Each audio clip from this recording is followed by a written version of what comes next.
welcome back to another new edition of Windows and Current Affairs. And today we talk about entrepreneurship and the role it is playing in boosting, empowering leadership, in empowering economy, in empowering the youth to be able to start the SMEs and the microeconomics and everything that could be a foundation for a boom in economy, as according to the Egyptian leadership and according to the vision of 2063.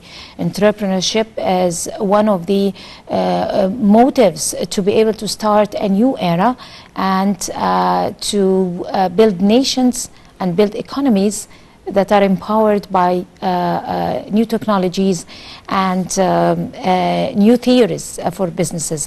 And today, as we talk about entrepreneurship and all its fronts, we're very delighted to be having with us Engineer Ashraf Tawakol. He's entrepreneurship and innovation expert. Good evening, Engineer Tawakol. Let's talk about a definition of entrepreneurship, because each nation view entrepreneurship from its own vision or from its own angle, but it has a universal definition, as we all know. Okay. Entrepreneurship is actually a terminology that was coined by a French economist about 200 years ago.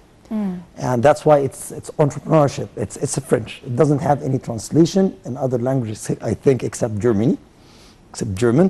Germans call it another very difficult pronunciation. What do they call it? I don't know. I don't know how to pronounce it, so I can't tell it.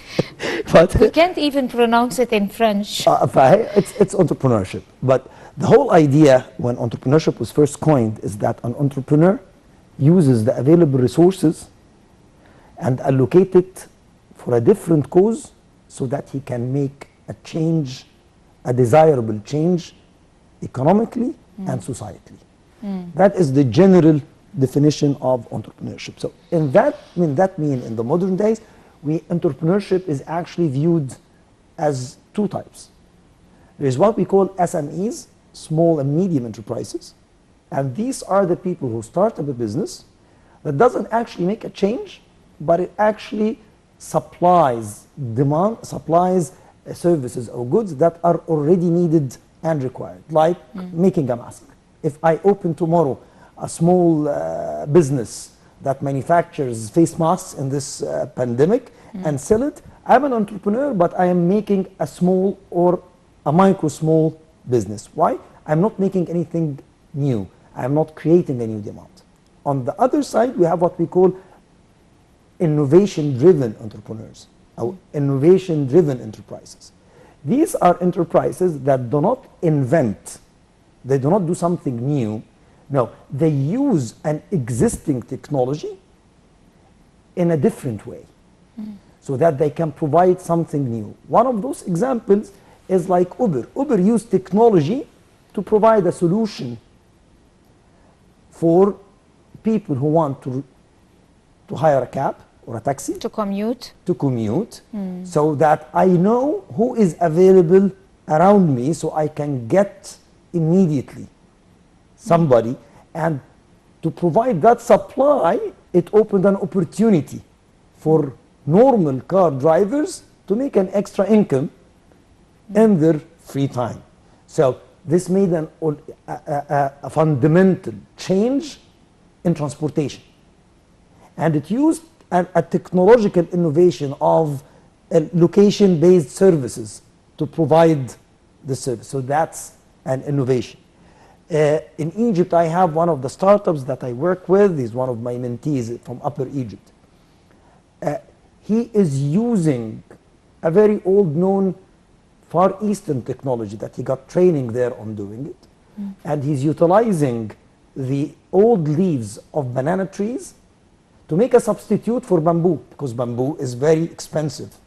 So he's using something that is actually, we discard it in a non-professional way, and it causes pollution. Instead of doing that, he takes it, he trains ladies. The banana leaves? Banana leaves, yes. and he turned it into something that is a substitute for bamboo. So they can make out of it chairs, they make out of it boxes, and they make out of it a lot of it. That's entrepreneurial, because he's putting an old resource into a new use, making an economical gain, and in the same time he's having an impact on the society, because he is getting rid of something that was waste and liability on the environment. He's using it in something useful. So he's a twofold example. So this is entrepreneurship, but there is something else that most nations, that's where every developing country falls into that pitfall, including us in Egypt in some time, that we mix invention with innovation. Now, invention is based on what we call research and development, and that is for finding new technologies. Usually, entrepreneurship works on older technologies. Why? Because we want the technology to be mainstream and have an economical cost, because entrepreneurship is about making money. You have to make money to sustain. You have to make a profit to sustain. Of course. So you have to use cheap resources. Should it first be based on capital? Usually it's based on capital. But the other difference, I'm glad that you opened this. The other difference between the entrepreneurship or the innovation-driven entrepreneurship and small and medium businesses is that the entrepreneurship, because he's making a change, he usually doesn't make profit immediately. So his need for capital is much higher than the small business.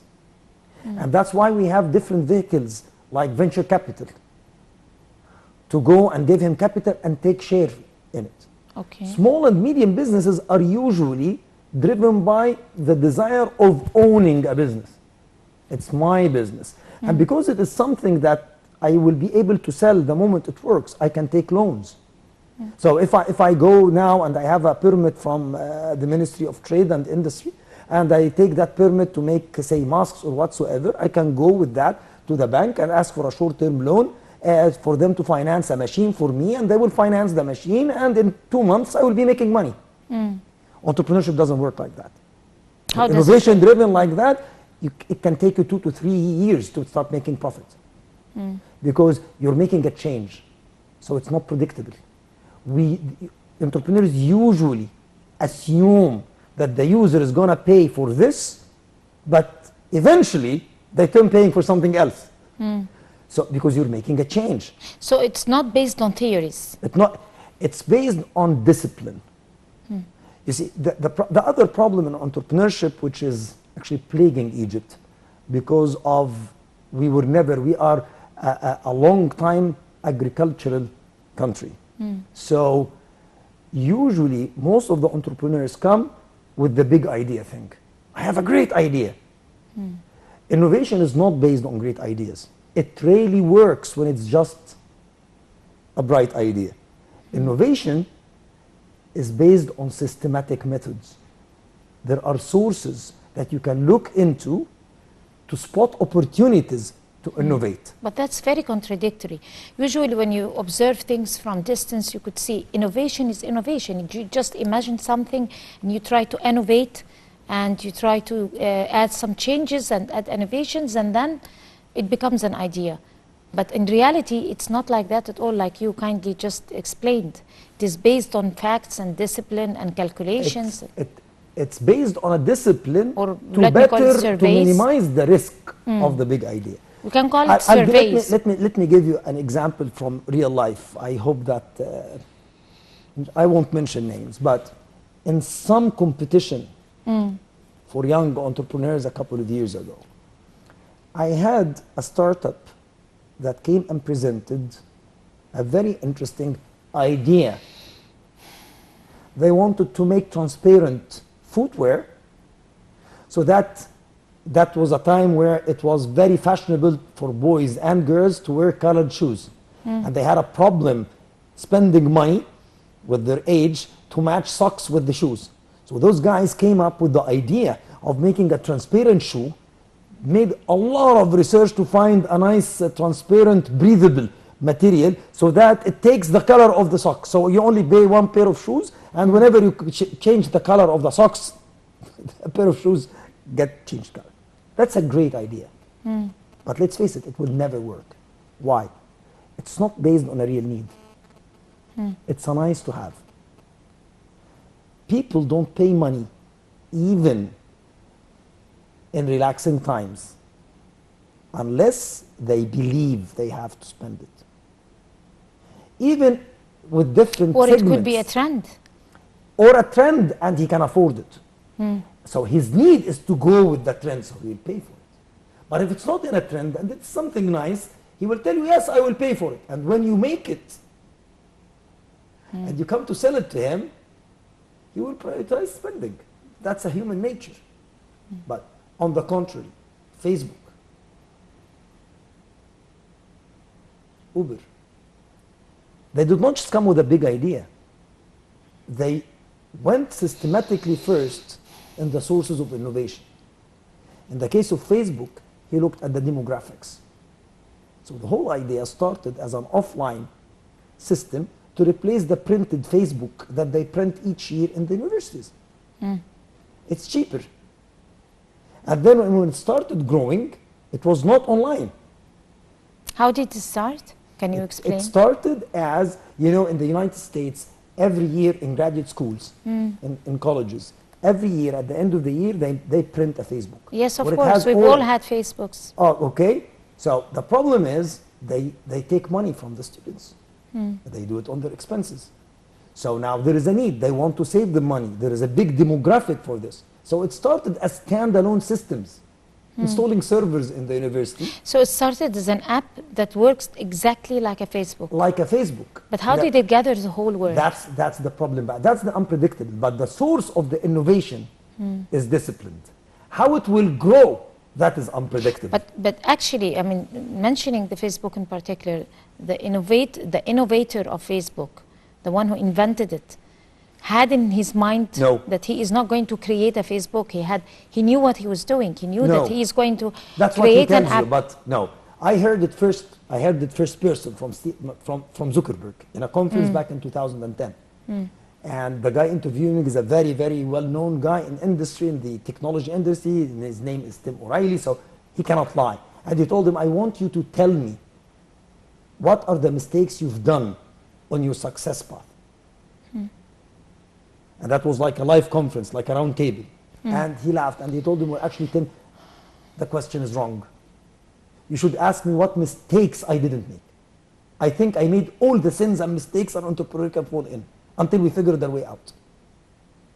So what did he have in mind on Scratch? He wanted to satisfy the need. But you don't know, with the new way, people were happy with the books. Now we're going to do it digital. Okay, so there is a need. How will they change and adapt their behavior for that need is unpredictable. That's what the entrepreneur, that's what it takes time from the entrepreneur to figure it out. So it all started like a Facebook, a digital Facebook. Exactly, a digital Facebook. How did it transform to? It transformed some of the stories. Nobody is actually sure. They didn't actually disclose that 100% because of the lawsuits between Zuckerberg and his first partner, as you know from the movie. But actually the story, one of the stories is that when they went out installing, they were trying to solve a problem for themselves, installing standalone systems across the universities and starting getting popular, they started having a burden of maintaining it. So they thought, which was not the plan, why don't we put it online? And people just sign into it instead of going to every school to install a server. When that happened, they started seeing the power of connecting people before and after the school. The Facebook had a limited life of the 4 years of college. But now that I have different colleges, I can connect people back 10 years ago. Because I have your information, and that's where the whole idea, that's when Facebook really started going on with the idea of the social graph. But he never started with the social graph in mind. But the true entrepreneur spots where the customer wants to go, and he capitalizes on that. That's another direction. But from where I can see right now from that very inspiring story, that the person who have started that project is innovative. Yes. And he's full of ideas, and he's an inventor. Yes. And we no cannot matter say an inventor. He didn't do could, anything new but then in terms of invention. But what he actually did is he managed to put a resource in another use. But he has foresight. He has foresight, exactly. And when I usually give lectures, or I teach or coach people, and I talk about that, we tell them what really skills an entrepreneur needs is to have problem solving. The whole science of modern, and the whole theory of modern management is based on taking decisions. That's what makes it a discipline. The courage of taking decisions. Courage of taking decisions. And the right decisions And also. the right decisions as well. That's another point I need to stress on it, which is taking the right decisions. It's very, very tricky, and it's very risky, and would need a lot of thinking, because taking the right decision might be tricky. You might think that you're taking, you're going that. The odds of going wrong is much higher than going right. Exactly. So how does that particular formula work? It doesn't. It works with persistence. That's another trait. Or with experience. As they move on. Let me put it in a different way. The rate of success in small businesses is something like 70 to 80%. The rate of failure in entrepreneurship or in innovation-driven startups is 70 to 80%. So from every 100 small business starting that is filling an existing demand, 70 to 80 succeed and make money, and they go on and they have a business and they own it. Out of every 100 entrepreneur, only 20 succeed. The rest die. That's why they need capital, and that capital is at high risk. So that's why we call it venture capital. It's risky. Why is that? It's because what you're talking about. People who succeed, who are the people who have enough elasticity and open-mindedness and courage to take the decision and honestly evaluate it if it's wrong and make a turn. This is something that needs special skills and sometimes needs special traits. I usually say in opening boot camps for early joining entrepreneurs, I start telling them entrepreneurship is not for the faint-hearted. If you are starting an innovative startup, thinking that, like movies tell you, you're going to be a millionaire in 2-3 years, drop out now. This is not going to happen. I'll give you an example. Jeff Bezos of Amazon is not a serial entrepreneur or anything. He has been fighting hard with Amazon since early 90s until 2005 or 2006, after almost 20 years, when he started breaking even and becoming and then everything goes exponential. And then he went down again. And he went down again in early 2000, and then he went up back again in 2006. And how can he take all those risks? It's very stressful. It's extremely stressful. It needs a certain qualification of a character, you know. It needs a character. All that hike and then going all the way to the drain. But good persistence. It doesn't need stubbornness, because stubbornness is persisting on the same thing. But persistence, barking on the same tree. Yes, exactly. And as Einstein said, when they asked him define sanity, he told them sanity is doing the same thing over and over and expecting different results. But actually, when you look into that phrase, it's very tricky, because you can never figure out the real tangible difference between persistence and what Einstein have said. I mean, persisting on doing the same thing until you reach your target, or persisting doing the same thing means that someone is foolish. You don't take the same action. So let's say that I want to do an innovation, whatever thing that makes this vase move if I push it very slightly, but if I push it hard, it doesn't move. Say something like that. That's an innovation. It might help for the sake of the argument. If I try one thing and it doesn't work, the persistence that Einstein is talking about is that I cannot keep modifying the same method. It didn't work. Over and over and expecting that it will work. Okay. But no, I will try different angles. I'll try different angles. Okay, I maybe tried this material. But let me try another material. And in entrepreneurship, we have a phrase: fail quickly. Fail quickly. Fail quickly. Even Steve Jobs, the greatest innovator of all time in technology, the late CEO of Apple, has a very nice quote. He says what he says. He says, sometimes when we innovate, we make mistakes. Better admit them early and move on with your other innovations. So that's another, that you are right, that needs some sort of a character, or it needs a lot of training. That's why in a recent research by MIT back in the US, they found out of a sample of something like 2,000 surveyed entrepreneurs that the successful ventures that reach maturity, the average age of the founders when they founded it was 41 years old. And that all of them either had 10 years under their belt working in the same field as employees, or they've been doing 3 or 4 startups that failed before it until they succeeded. So there is a curve of learning. What is that curve? That's a very important also that point. curve is learning the experience, and that's why the importance, hence the importance of VC. Because if you take a loan, it's a liability.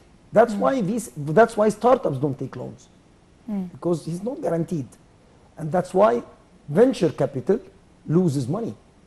But from every 10 startups, one of them hits, it makes the money of all the other failures. Why? Because innovation, when it really hits a sweet spot, it grows exponentially. Back to Amazon. Amazon broke even in 2003, as I remember. And then he went down in 2004. And that he kept struggling until 2008. And just breaking the border, he started launching the cloud, and everybody said he's crazy. Well, he had a vision. So he's been fighting for 25 years. From 2012 to 2018, he became the richest man in the world. And Amazon became the second $1 billion, $1 trillion company. Not 1 billion, $1 trillion company. Only 2 companies hit that mark way before everybody, was Apple and Amazon. So why economics and economically we encourage entrepreneurship? Entrepreneurship success rate is lower than small and medium businesses. In economy, we need both. Every one of them has its own positives and its own sweet spots. But the main sweet spot economically and societally of entrepreneurship, innovation or innovative entrepreneurship, is when it succeeds, it grows exponentially, making a lot of jobs, creating enormous amounts of jobs. Look at Fawry. Fawry is one of the very good examples. Here in Egypt, we're gonna hit on Fawry, but we're gonna go to a short break, and we'll come to continue this very exciting chat about entrepreneurship. So stay with us.